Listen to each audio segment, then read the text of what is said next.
Hello, good morning all. My name is Vishal Manocha, owner and director at Networth Immigration Solutions. Welcome back to our live show. It's 11 a.m. right now in Canada and in India. All over here, it's late evening, 8:30. Welcome back to our live show. This show is all about recent updates from immigration, from IRCC, from different provinces, and also we discuss a lot of question and answer during this session. So welcome back to joining in to this session. Our office is based in Brampton, Ontario, very close to Brampton Gateway Terminal. We have got a second office in Alberta, Calgary, and then we have two branches in India in Karnal and Kurukshetra, which is in Haryana. But we do provide service across the globe. We do have clients across the globe. We have clients within Canada, outside Canada. So you can contact us for any of your immigration need. Contact any of our offices, as I mentioned just now, and definitely we can assist you and help you depending on what your needs or requirements are. We are into this industry for many years, around 16 years I have been into this immigration industry. So with a rich experience, we do provide quality service, quality advice to all our clients, and definitely we do try that all our clients are successful in all their needs. So yes, welcome to this session. If you have any question, definitely do put it into the comment section and I will answer them for you right away. But yes, we will be first starting off with the update in the last 1 week, and then once we have done with the update, once we have got questions into the comment section, I will jump onto that and definitely answer that for all of our viewers here. So if you have any question about any topic, do put it into comment section and definitely I will answer them for you right now. So let us start off with the updates of this week. There were not too much excitement from the IRCC because of there were no express entry draw this week because there was that last draw which happened last Thursday where the score was dropped down to 357.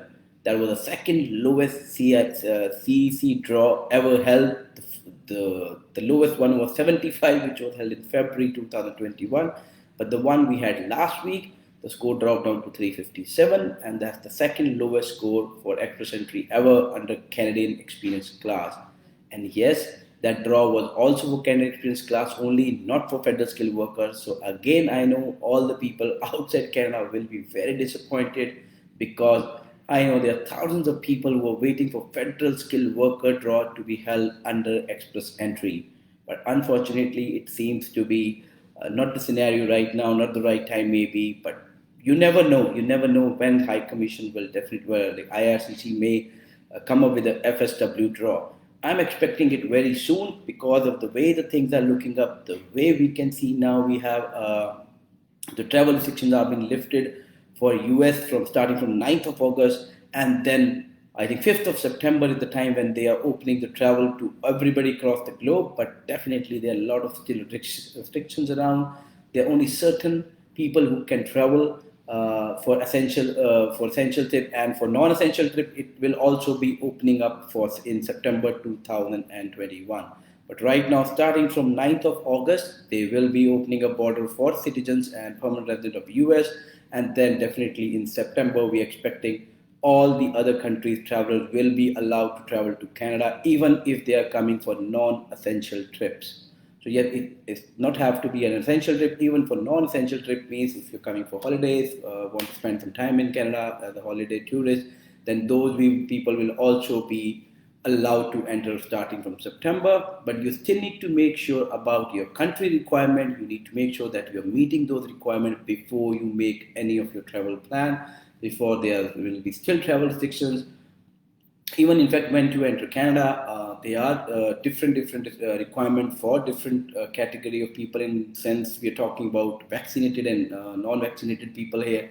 People who are fully vaccinated, they will no longer be required to quarantine. They will no longer have to stay in a hotel for 3 days, a paid hotel for 3 days. So that's in fact starting from 9th of August. The US people who are allowed to travel. If you're fully vaccinated, make sure you visit a CIC website to understand what fully vaccinated means. But because all the vaccines are not fully been recognized by Health Canada, and you may not be allowed to enter Canada if you have been vaccinated with one or the other of that vaccine. So you make sure that you have got a proper information and knowledge about your travel before you book your ticket or before you travel any of your plan in Canada. So make sure you are aware of that rule. That is very, very important to note here, because travel is still going to be a bit complicated. People have to be aware about their rules. If they're vaccinated, then there are different rules for them. If they are partially vaccinated, there are different rules. If you're fully vaccinated, you have got different guidelines before you enter Canada. So make sure you know your category well and understand the exact requirement before you enter Canada or make any of your travel plan to Canada. So yes, it's still a bit complicated, but definitely the way the things are shaping up in the coming down, maybe by October or November, I think there will be more relaxation when more of the world population is more vaccinated. But let's see how it goes. But right now, yes, the good news is the borders are opening up. Canada is planning to open up borders across for all the countries across the globe, but only for people right now who are fully vaccinated. But as I said, partially vaccinated can also travel, but they have to have a travel plan. They need to have a quarantine plan. In fact, people who are traveling, who even who are fully vaccinated, still need to have a quarantine plan. For example, if you're at the airport and the CBSA officer determines that you don't exactly meet the exemption of not to quarantine, then you should at least still have your plan. How are you going to quarantine? Especially for all the international students who are listening to this video, who are planning to travel to Canada, just make sure that you have got your quarantine plan still in place. Although if you're still vaccinated, you're allowed to travel. We all understand that, but you have to still make sure that you still need to have your quarantine plan with you before you travel to Canada. Because it is very, very important that you are aware of these rules, because I don't want you to be disappointed once you're at the airport that the officer is asking for some documents or information and you don't have them handy. It's always better to be prepared and plan before you make your travel, especially in this time of pandemic, that you are exactly aware of your rules before you make your travel plan. Also, for all the international students who are coming from India, we all know the international flights are still cancelled till 21st of August. The chances are maybe that that ban may be lifted by 21st of August, but there's still not exact information about it. We will only come to know when we get close to that date. But right now, we know that most of the international students who are traveling right now from India, who planning to travel, are coming from the third country. But you have to make sure that you also are aware of the exact rule of the third country you're traveling from. For example, most of the international students I know are right now traveling from Mexico. So I think you have to stay in Mexico for one night. You have to get your COVID test done. It has to be negative before you enter Canada, before you take your next flight, your last destination flight to Canada. You need to show that you need to have a negative COVID test result before you travel. So that is very, very important for you to note here, that before you make any plan, even if you're coming from Mexico, you have got, it will take you around, as far as I've seen, a couple of tickets been sent by one of our clients to a couple of our clients. It seems to be almost a 2-day journey right now, starting from India, going to a middle country in Europe, somewhere in France or other European countries, Amsterdam, and then taking another flight to Mexico. Then you have to be at Mexico, stay there for one day, get your test done. Once you get your negative test report, then only you will be allowed to board your next flight. So you should have a proper travel arrangement with you. It's a 2-day, almost going to take you around 48 hours before you land in Canada. So make sure you properly plan your trip. You should be aware of the country's rule where from which you are traveling to. That is very, very important. Don't get, I'm pretty sure you don't want any surprises in the middle of your journey. So make sure you have got your travel plan. You understand your travel plan before you board your flight from India. And if you're coming to Canada, make sure you have got all your plans ready in place before you exactly book your ticket. So make sure you are in contact with your travel agent and exactly aware of the requirement of any country from which you're traveling before you will be allowed to enter Canada. But that's for sure, from any other country you're traveling from, you have to get a negative COVID test result with you before you can travel to Canada from the third country. So that is very, very important. I know these all things seems to be very complicated for the time being. The international travel that's how it is for the timing, specifically from India, because the direct flights are still not resumed, and it's banned till 21st of August as of now. But we don't know if that ban will be lifted by that time or there will be further extension on it. That we will come to know once we come close to that date. So that is something very important for you to understand. The great news for international students again is in the last 1 week, I think Canada High Commission has given a lot of visas have been granted, a lot of passport requests have been sent to the client. In fact, every day we are receiving 5 to 10 requests every day in our office for the passport submission. So that is a great news after very, very long time, after 4 5 months of not receiving those requests, of being patient and waiting for them. Finally, the IRCC has started making decision on the applications. I know initially there were a lot of visa refusals being done by IRCC, but I think most of the people who are getting the result these days, the passport request has been requested. So that means they have almost completed the process, and it's almost the application decision has been made and the passport has been requested, so it can be stamped and sent back to you. But only plan your ticket, only book your ticket once you get your passport back, because it is taking a few weeks, around 2 to 4 weeks before you get your passport, send your passport and come getting it back. It is a 2 to 4 week process. So make sure before you make any of your travel plan, you are aware of that time frame, and then only book your ticket, even if you have been requested to submit your passport, because it is taking time because of a lot of requests being sent at one time. So obviously there is a lot of require a lot of people are working on it, but it may take time because the number is too many right now at the time being. So just make sure, again, coming back to the same plan, before you make your travel plan, do make sure that you have got your passport stamp, then only book your ticket accordingly and plan to come to Canada. So now let's discuss about few PNP. Before we actually go to PNP, let's discuss about the most important update we had this week. The people who have applied for their TR to PR pathway, who have filed their permanent residency through that pathway, they are now allowed to apply for the open work permit till the application is being processed. Yes, that is something which was announced a couple of weeks ago. Now, starting from 27th of July, you are now allowed to submit those applications. The guidelines are already been issued. If you need any information or if you want our help to apply for the work permit, contact our office in across Canada, and definitely we can help you out in that. But yes, now you are allowed to basically apply for a work permit within Canada if you have applied your TR to PR policy, PR under that policy. There are a lot of document requirements which you need to have before you apply, so you need to be aware of that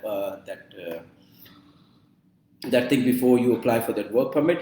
The guideline has been issued on the IRCC website, basically to just brief you up. It's the same application form you fill right now for the work permit, which is 5710, need to be filled. There are document requirement. Basically, the most important thing you will need when you apply for this category will be your fee receipt. The fee receipt, I hope you have your fee receipt with you. The fee receipt I'm talking about, when you applied for TR to PR pathway, the IRCC fees you paid for a PR, that is one of the important document right now, and that will be required before when you submit that application. Other than that, depending on your scenario, in case you will also be required to show a proof of your work permit that you were eligible to work when you applied for the TR to PR and you had a valid job. So these sort of documents will be required. A lot of further information has been received. If you have applied along with your spouse and the spouse is within Canada, they can also apply for an extension, and there will be no knock OAP job requirement in that. That is very important for you to know. As a spouse, you are applying under for a work permit. Your principal applicant do not need to hold knock A or B job. Your husband or your spouse or your wife can definitely still apply for the work permit extension even if you don't have knock OAB job. So again, this is a very important update. The information has been released, and the IRCC has started accepting applications for this stream. Once you are found eligible, the work permit will be granted, and it will be granted till 28th of December 2022. So roughly 1.5 years, 16 to 18 months of work permit will be granted. So you'll have sufficient time before a decision is being made on your application. So this is another one important update we had for this week. So let me take few questions here, and then we will continue alongside with the update. There are a lot of updates still pending from the provinces like Ontario, BC, Manitoba. They all had their draw. We will be discussing about that. And also we will be discussing about grandparents and parent program. But let me take a few questions, and then we can continue with the updates for sure. Thank you, Khushbu. Good morning. Good morning, Deshwal. Good morning. I want to ask a question. After completion of study, till when can we work on sin? After completion of studies, till when we can work on sin? Basically, it will depend. After, obviously, if you've completed your, if your question is you have just completed your studies and you have not applied for your work permit yet, I just want to explain how that thing works. Once you have completed your studies with the college or the institution you are working with, you're allowed to work part time on allowed to work part time till you don't get your diploma or transcript. Once you get your diploma and transcript, you have to stop working completely. You cannot work full time part with nothing till you don't apply for your post graduation work permit. So, and now the day you apply for your post graduation work permit, you're allowed to work full time thereafter. So that is the rule between completing of your education and applying for a work permit. This is how you need to. This is something you need to be aware of. And if you're working other than this, what I've just explained, definitely you can end up into trouble. So make sure you're aware of these rules, and then make sure you're working according to the requirement, according to your eligibility requirement right now. If you have any other question, Kushbu, definitely you can still type in. I'll answer that for you. But I think that should answer your question. Good morning, AJ. How are you? I'm good. How are you? Then we have got so John said, how long is citizenship process? Okay, citizenship process is a long process right now. To be honest, it is taking around 1.5 year. Usually it's 8 to 12 months.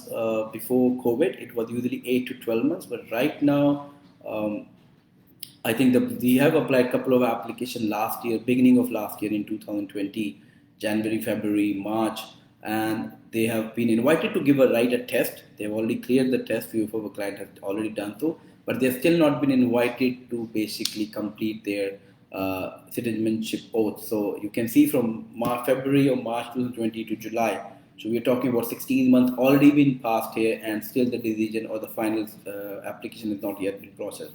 So you can expect a time frame of roughly around 1.5 years for right now, and it may be reduced as the things open up, or you never know, because of too much of the application, it may get further delayed too. But right now, it's around 1.5 years to be precise, and rough idea about it. Submitted 1 p.m. on 6th May, TR to PR when AOR would come. Okay, now the AOR thing is I don't know, I'm not pretty sure why. IRCC is taking too long to get the AOR being released to the people who applied for TR to PR. I know, I am pretty sure you applied at the international student stream. There are a lot of people. In fact, I hardly knew 4 to 5% of the people who have got their AOR under TR to PR. The rest of them are still pending. I think 90 to 95% of clients have not still received the AOR. There is no exact time frame we have right now, because this is the first time this stream was launched. So we already know, but it's more than 2 months now. 6th May, 6th June, and July. We are almost entering August now, so it's almost 3 months. The people have still not received their AOR. So we never know exactly how long it's going to take, but looks like it's taking definitely longer than what we expected initially, that people may receive AOR ASAP, but it's almost 3 months. They have not yet been issued. So let's see and hope that they will be released. They will be sent to the client as soon as possible. Then we have a question from Raja Barra. Sir, what do you think application from India? I am waiting for PPR. Basically, application from India, again, there are a lot of still travel restrictions from India, and people are not allowed to travel. All category of applications right now are taking a lot of time for the application to be processed, but I hope that this time frame has been reduced very quickly, and people who have applied or have got the decision being made into their application get their results or passport stamp back as soon as possible. Okay, after AOR, what's the lead time to get biometric letter? Shane, if you're just asking about, I don't know which category you're particularly talking about. If you're talking about express entry, usually you get a biometric letter after, right now we are getting around 1.5 months when we are getting a biometric, because I think they definitely, the process, how it works is once the application is submitted, you got your AOR immediately under express entry class. Basically, if you're applying to, then they check your application for completeness. If the application is complete, then they issue the biometric letter, and the time frame from AOR to getting a letter right now is between 1 to 2 months approximately as of now. I hope I answer your question. Rohit, hello sir. I want to pursue my master in Canada. What's the process? Rohit, definitely international students I think Canada is right now the number one destination for international students, especially from India, and I think even across the globe, because the way the IRCC has been able to manage the international student stream by giving them a lot of options of applying TR to PR, studying online. I think Canada is one of the country which have been very, very flexible in all their rules, and they have tried to accommodate all their international students so that they can be accommodated as the possible. But to answer your question, to apply for master, you need to have your IELTS result done. You should have your bachelor degree to be completed. And now it depends on what sort of masters you want to do, under which stream you want to do. The universities and colleges have different requirement depending on which university and college you select. There may be some different requirement, but usually just the common criteria to qualify will be your completion of your education or your bachelor degree back home, your IELTS, or if you have any general other requirement of the program, we have to see. But usually these are the very two common thing. I'll advise you, Ronit, if you can contact our office in India or Canada, we can definitely assist you, guide you from day one till you don't get your study permit, selecting a university, selecting a program, applying for a visa. Once you are here, we definitely provide all post-lending services, and you can definitely count on us on that. And we make sure that eventually, at the end of the journey, if you want to stay back in Canada and apply for your PR, definitely we do can assist you in that too. So I'll advise you to contact our office, and we can help you in that. Then we have a question from Nihai 389. Will it be enough for PR? What are the documents to submit if I added foreign work experience? Okay, 389, if you're already in Canada and you're applying for Canadian experience class, should be enough. 389 should be enough if you're applying for, right now it should be enough. If the CEC draws continue, then this is a good score, because the last one was 357. So I'll advise you, if you're not comfortable adding a foreign work experience from the point of view that it will be hard for you to read the documents and everything, then don't add up that experience into your profile. You have to mention it in your personal history or detail later on. Excuse me, please. But yeah, you have to. Foreign work experience can be added. Definitely, it gives you more points. But as I said, if 389 you're in Canada applying under Canadian experience class, just mention that foreign experience in your personal history, and then you don't claim a point, you'll still be eligible if you are scoring 389. As of now, you should be eligible. Then we have a Christian M. Patel asking, Coach, I have a question related to PCC. I applied for it for a country where I am on a visitor visa for 6 months. When I approached them, they said they cannot give a PCC for a visitor visa holder. How would you need help in this situation? So what I'm not pretty sure which country you're talking about, but if you visit IRCC website, they have mentioned a PCC requirement, how to obtain that PCC, how it can be obtained is mentioned on IRCC website according to the country you have stayed or wherever you have been more than 6 months. They have given a proper requirement of that every individual country online. So I'll advise you to just search that link, or if you Google it just about PCC requirement, just type PCC requirement for, say, example, Nepal, and they'll give you the information what IRCC required, when they exactly required. They give you an example like there are few countries where the PCC is only been issued once the letter has been sent by IRCC for that PCC. Like for example, in India, you don't need a letter from IRCC to apply for your PCC. You can still apply for PCC without needing an authority letter from IRCC. But depending on the country, as I said, it does make a difference. So I'll advise you to just search around it over the line, depending on the country, and you will find relevant information about how to get hold of the PCC from that country. Looking for visit visa or business visa for Sri Lanka. What is the bank balance should be shown, and how I can fresh fixed deposit?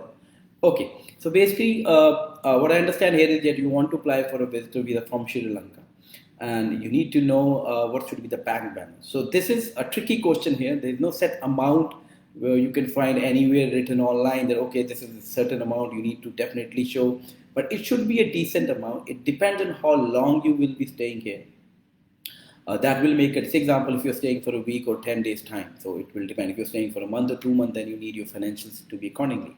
But it will depend on exactly that is one of the thing you need to keep in mind.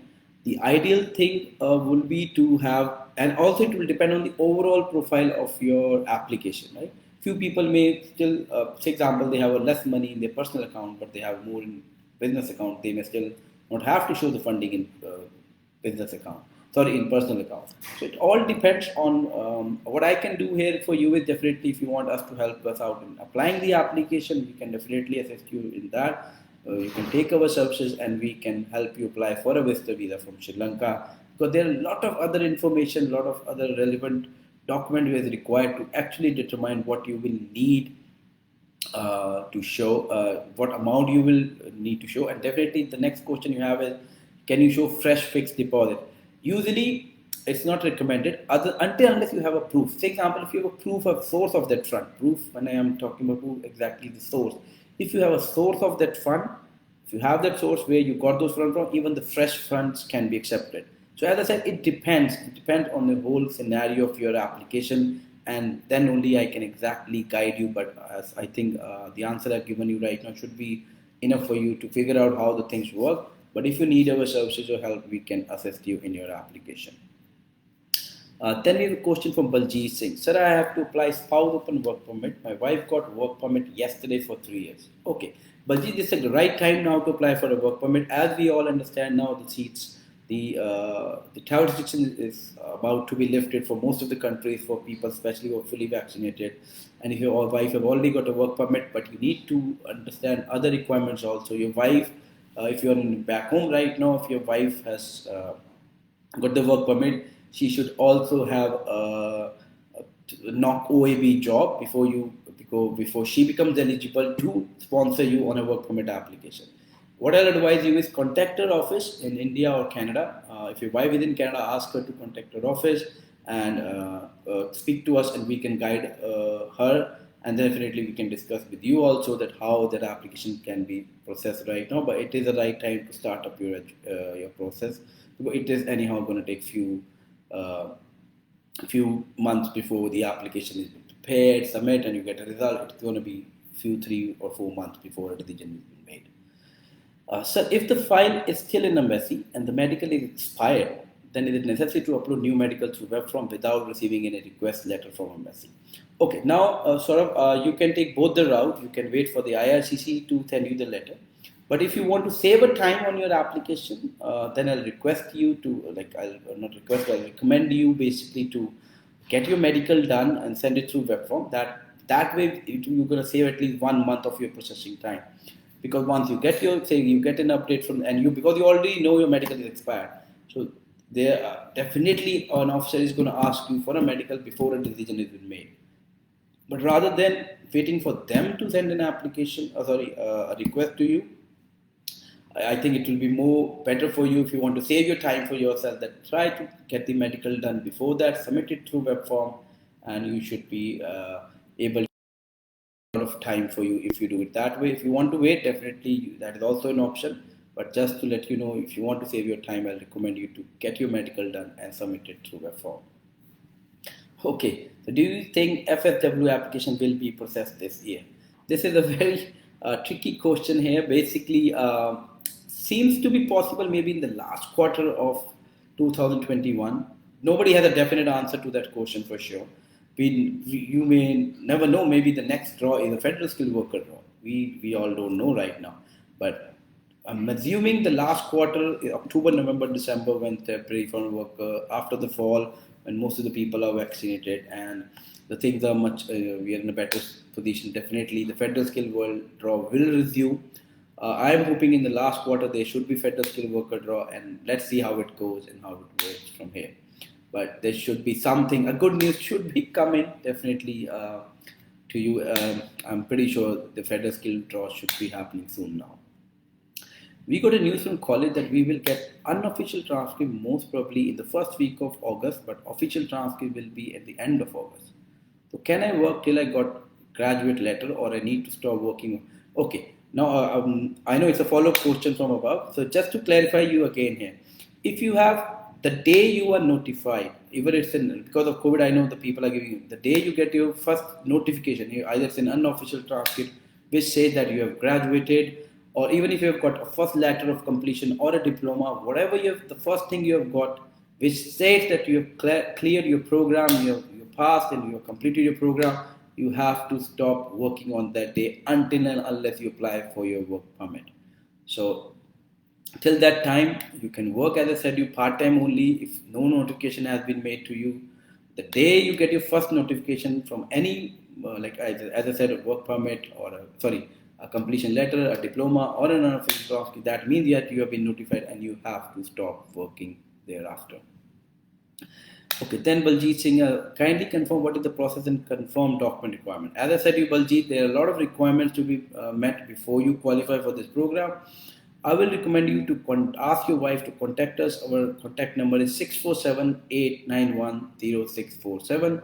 Contact that number and you will definitely get a reply back and we can discuss your case, because even the document requirement will be different according to your own profile. There are few standard documents which are required from everyone, but there are few specific documents which can only be required depending on your situation.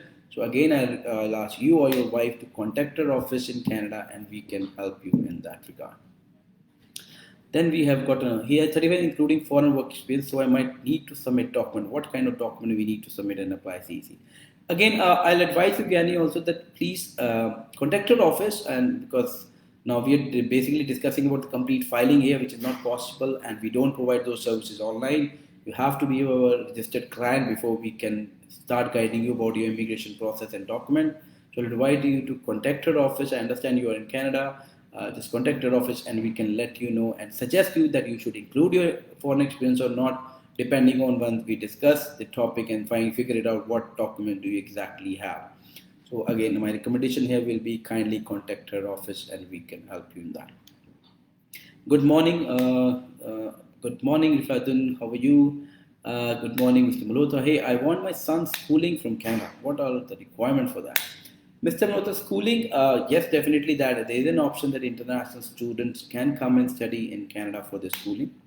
All you need to understand here is the first important thing is schooling, getting a schooling visa specifically for India. The visa success rate is not very, very high. Don't take me wrong that they don't grant a visa at all, but yes, the requirement, basically the success rate is very low. And there are a lot of requirements because the son is under 18, then you need to have a custodian also for the person, for your son or daughter, like you have your son. So you need to be a custodian also to be arranged. There are a lot of requirements. When you're under 18, you're coming for schooling, the requirements are higher as compared to somebody who's coming for a diploma, for a PG diploma or a degree program. Definitely requirement is a bit different than the usual requirement. But I'm pretty sure that yes, if you want to apply, we can help you in all that process. But as I said, it's a bit complicated than the other one, and the success rate are not very high, especially under schooling from India. There are a lot of China students I've seen. The one who get the highest success rate is from China for school. Unfortunately, never seen a very good success rate from India. So, but there is always an option to come and study and do a schooling from Canada for sure, for all the international students across the globe. So thank you everybody for asking the question. So I think I've answered whatever have been posted till now have been answered. I'm going to go over with few more updates for another 5-10 minutes, and then if you still have any question, we can take up those questions and then we can wrap up the session soon after. So there were 3 PNP draw which were held in this week, last 1 week. One is from Manitoba. Manitoba has got the biggest draw ever for the skilled worker overseas category. This is the biggest draw ever. 1,140 people were invited. The score required was 557 under Manitoba comprehensive ranking system. The score requirement was 557. Whoever was scoring 557 and above were invited, and this is the highest draw ever been held by Manitoba. The previous one was 1017. This one is 1140. So more than 120 more people have been invited in this draw, but Manitoba seems to be very aggressive.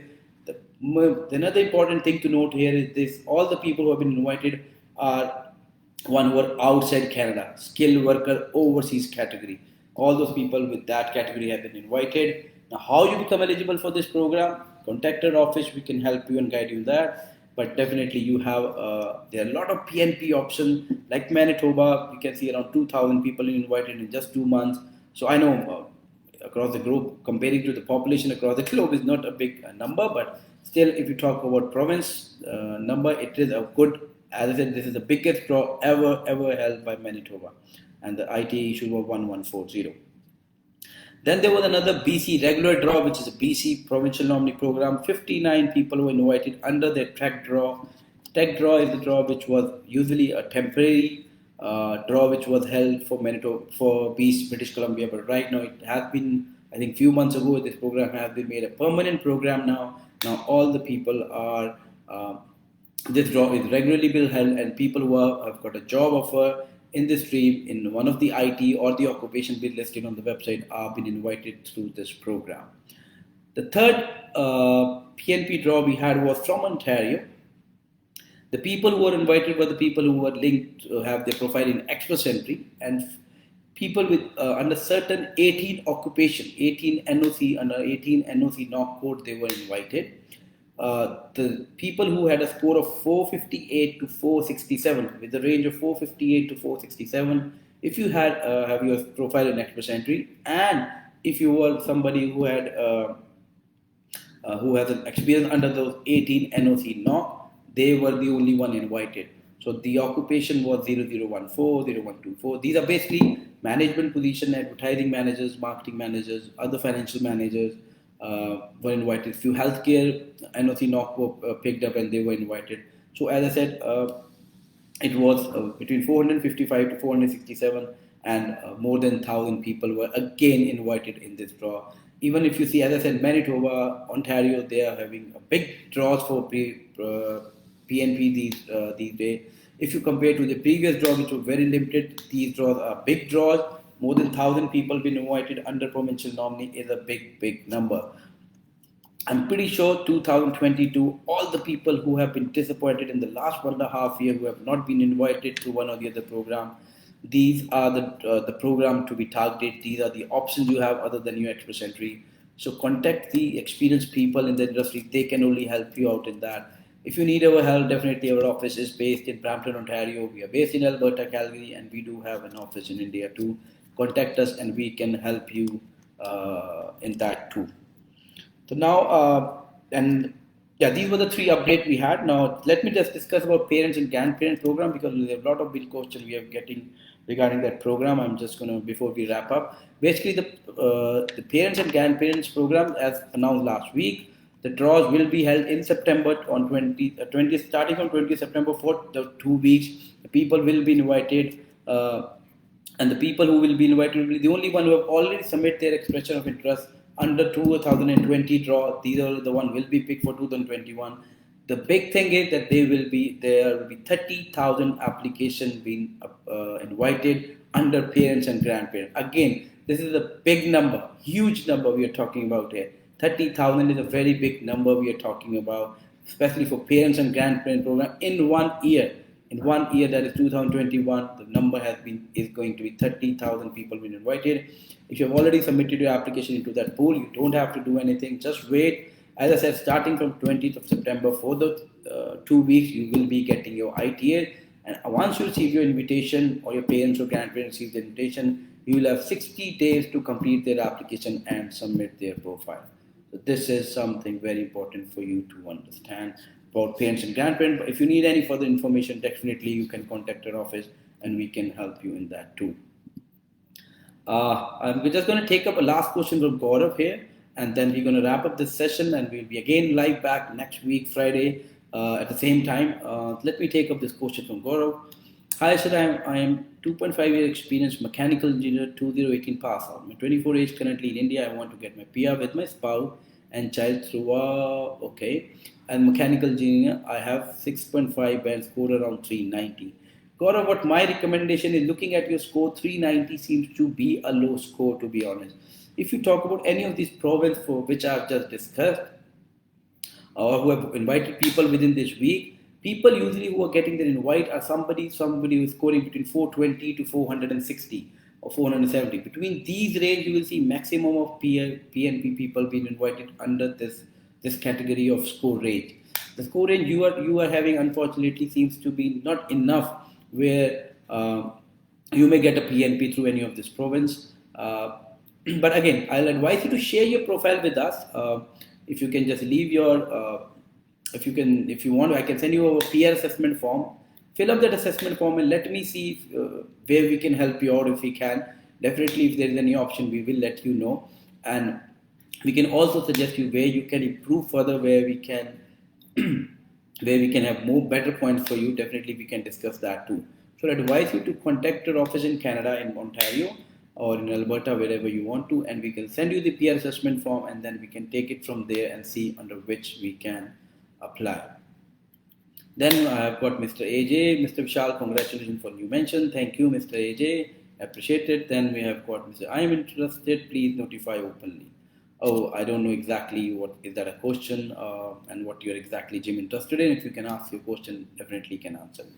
So that were all the updates for last 1 week. I think we have already answered all the questions being posted here. So this was again a very exciting, a very refreshing session again. If you have any question, any contact info, anything you need, definitely contact our offices across India and Canada. We can help you. If you are looking for college admission, college transfer, contact our offices in Canada. We can help you in that. Even if you are in India and you want to apply for January 2021 intake, 22 intake, sorry, contact our offices in India and Canada anywhere you want. We can assist you in getting your application. If you want to do an IELTS classes and want to study, come and study here. You can join our IELTS classes in our centers in India, in Karnal and Kushetra, and definitely then we can help you in your college admission, getting you a visa and coming in, and definitely take care of you even after once you've got your visa approved. So thank you all for joining to this session. My name is Vishal Manocha. I'm a regulated Canadian immigration consultant. I've been into the industry from 16 years and have got a rich experience into the industry. If you have any need, any requirement regarding any of your immigration need, kindly contact us and I'll be happy to help you. So we will see you all next Friday live at the same time, 11 a.m. Eastern Standard Time and 8:30 in India. Till then, goodbye. Have a good weekend. It's a long weekend. Enjoy your long weekend. And in Canada, it's a long weekend. So enjoy your long weekend. And I will see you live back again 11 a.m. on next Friday. Till then, goodbye. Have a good one.